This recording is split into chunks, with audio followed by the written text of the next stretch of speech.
qu'on pense aux produits cosmétiques qu'on se met sur la peau, mais il y a un autre produit qui est en permanence en contact avec notre peau, ce sont nos textiles. Et il n'y a qu'à voir, par exemple, les procédures que mettent en place les douanes quand ils contrôlent les conteneurs qui arrivent à Fos. Ils se mettent derrière la porte, ils ouvrent, ils laissent aérer pendant une demi-heure avant de rentrer faire les contrôles pour comprendre que les produits qui sont dedans ne sont absolument pas inoffensifs. Bien sûr.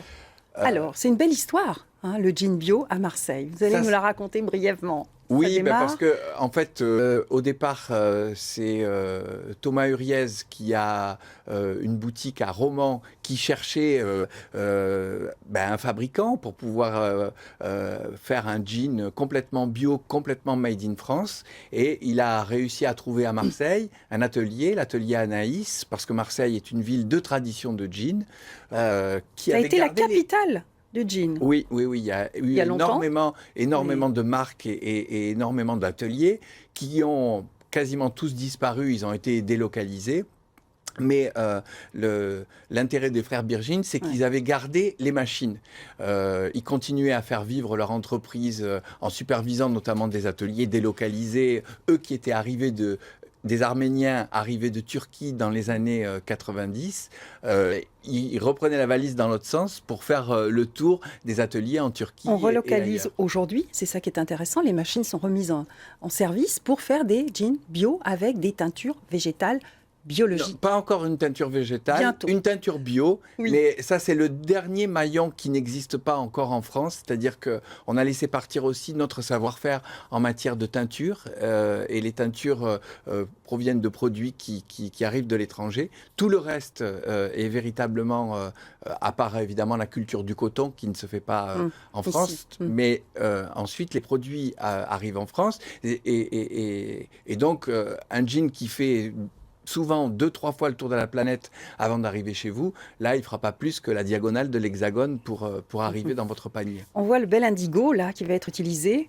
dans les jeans. Ça, c'est parce que je voulais rappeler que dans notre région particulièrement, il y a un conservatoire des plantes tinctoriales à Loris, qui a été initié par Michel Garcia, qui est vraiment un grand spécialiste des teintures végétales et qui a écrit plusieurs livres sur le sujet, que vous pouvez trouver facilement. Et il fabrique même des petits kits pour le conservatoire des plantes tinctoriales.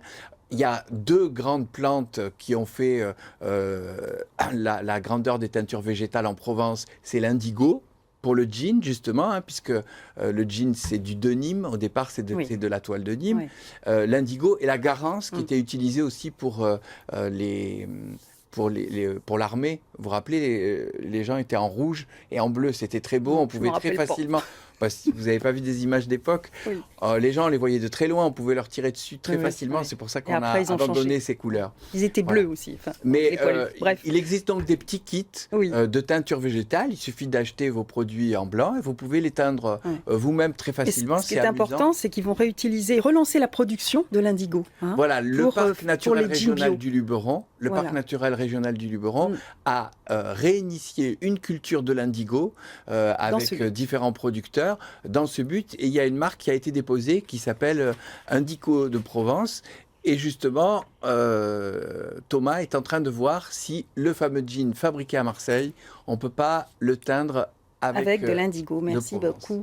Voilà, c'est bien. Et vous portez bien sûr un jean bio aujourd'hui, Éric de Horter. Comme d'habitude.